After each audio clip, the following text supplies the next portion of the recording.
Alhamdulillahirabbil alamin wa bihi nasta'in ala umuri dunya waddin wassalatu wassalamu ala asyrofil anbiya'i wal mursalin wa ala alihi wa sahbihi ajma'in amma ba'du. Puji syukur kita panjatkan kehadirat Allah Subhanahu wa taala yang telah memberikan kita nikmat sehat, tak lupa tercurah limpahkan shalawat kepada baginda kita Nabi Muhammad sallallahu alaihi wasallam. Semoga kita sebagai pengikutnya senantiasa mendapatkan syafaat dari beliau. Amin ya rabbal alamin. Alhamdulillah di puasa 30 ini, di 30 Ramadan, kita dalam keadaan sehat, sahabat-sahabat papayat semuanya. Kita berjumpa lagi di Ramadan terakhir ya, puncaknya Ramadan dalam 30 Ramadan. Semoga senantiasa sehat walafiat barokah ya. Untuk kali ini, kajian kali ini adalah saya akan mengisi tentang 4 posisi anak dalam Al-Quran. 4 posisi anak dalam Al-Quran ini, yang pertama adalah anak sebagai penyejuk, yang kedua anak sebagai perhiasan, yang ketiga anak itu sebagai ujian, yang keempat adalah anak menjadi musuh atau fitnah ya. Kita akan kupas yang pertama, yakni anak sebagai penyejuk jiwa, penenang hati, dan pemimpin orang-orang yang bertakwa. Ini adalah derajat anak yang paling terbaik, tertinggi dari seorang anak, sebagaimana ada di dalam Al-Quran surah Al-Furqan ayat 74 yang berbunyi Bismillahirrahmanirrahim. Rabbana hab lana min azwajina wa dhurriyyatina qurrata a'yun waj'alna lil muttaqina imama.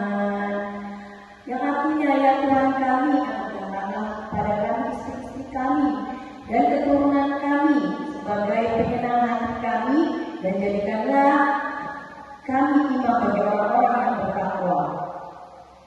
Para ulama menyebutkan bahwa qurrata a'yun di sini adalah anak yang soleh, taat, berbakti kepada orang tua, bermanfaat bagi sesama. Tentunya tidak serta-merta kita mudah mendapatkan anak yang seperti ini. Tentunya kita sebagai orang tua melalui proses yang sangat panjang ya.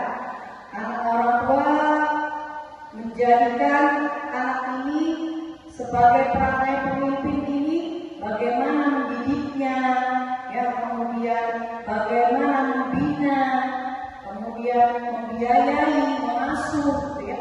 Jadi tidak serta-merta kita mendapatkan tipikal anak yang penyejuk jiwa ini, memimpin orang-orang bertakwa.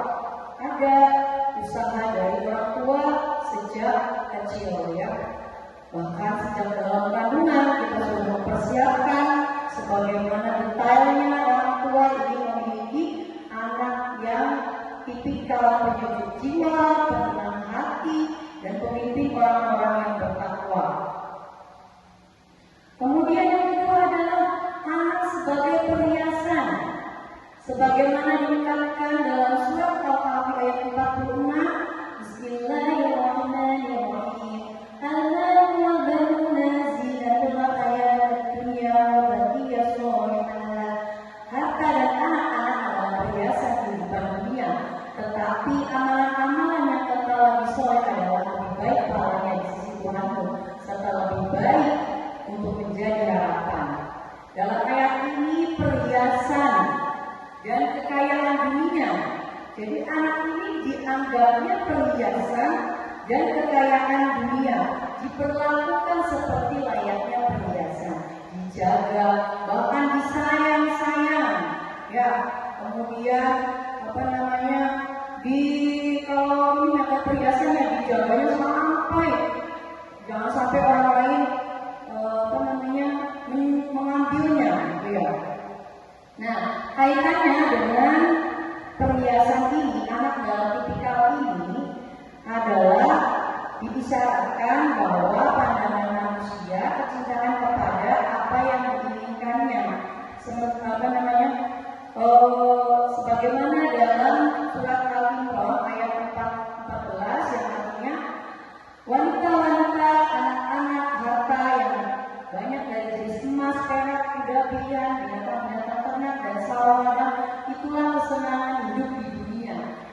sisi Allah tempat kembali yang baik. Namun ya, karena kecintaan dari orang tua yang terlena seringkali melampaui batas, bahkan membahayakan, ya, mengabaikan anak itu sendiri. Mereka lupa justru merusak masa depan anak itu sendiri karena saking sayangnya. Ya, sebagaimana juga yang terdapat dalam surat Al-Mu'minun ayat 9, yang artinya, hai orang-orang beriman, janganlah hartamu dan anak-anakmu melalaikanmu dari mengingat Allah. Barang siapa berbuat demikian, maka mereka adalah orang-orang yang merugi. Jadi walaupun kita menganggap anak ini berdasarkan, jangan sampai melalaikan kita, ya, sehingga terlalu sayang memanjakan anak-anak yang akibatnya berakibat, ya, di kemudian hari akan menyengsarakan anak tersebut, ya. Yang ketiga, anak itu sebagai fitnah atau ujian, sebagaimana di dalam Al-Quran surat At-Taghabun ayat 15, Bismillahirrahmanirrahim, inna amwalakum wa auladukum fitnatullah wallahu bi'indahu ajrun alim. Sesungguhnya hartamu dan anak-anakmu adalah cobaan bagimu, dan di sisi Allah Ta'ala besar. Apa maksudnya? Yang di sini adalah anak ini sebagai amanah, titipan, yang ini sebagai amanah, titipan yang harus kita jaga sebaik-baiknya, dipenuhi hak-haknya, disayang, dirawat, dididik, agar apa? Agar memiliki masa depan yang bagus, masa depan yang cerah, dan tentunya akan membahagiakan kedua orang tuanya. Ingatlah, Allah memiliki balasan yang besar bagi mereka yang menjaga amanah ini, amanah anak ini, ya. Maka jiwa kita sekuat mungkin menjaga anak-anak ini. Jangan, ya, beberapa kasus di berita kita melihat orang tua, ya, sampai mobil, ya, sampai terjadi ada yang sampai membunuh anaknya karena ketakutan kemiskinan tadi, ya, karena takut anaknya tidak akan bahagia karena kemiskinannya tadi. Di sini juga ada di dalam surat Al-Isra ayat 31 yang artinya, dan janganlah kamu membunuh anak-anakmu karena takut kemiskinan. Kamilah yang akan memberi rezeki kepada mereka dan juga padamu. Sesungguhnya membunuh mereka adalah dosa yang sangat besar, aku bilang, ya.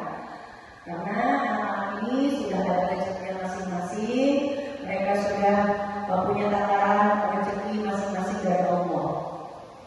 Yang keempat, anak menjadi musuh.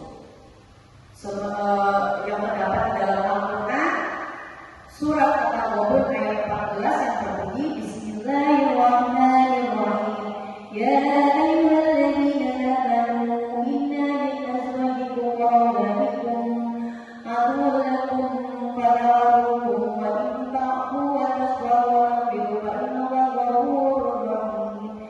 Yang artinya, hai orang-orang mukmin, sesungguhnya di antara istri-istrimu dan anak-anakmu ada yang menjadi musuh bagimu, maka berhati-hatilah kamu terhadap mereka dan jika kamu memaafkan dan tidak memarahi serta mengampuni mereka, maka sesungguhnya Allah Maha Pengampun lagi Maha Penyayang.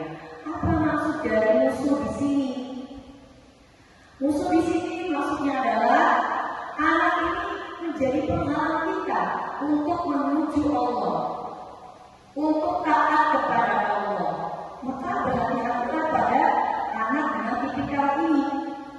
Ada zaman Rasulullah juga, ya, sejumlah sahabat ingin berhijrah ke Rasulullah, malah dihalangi oleh anak dan istrinya.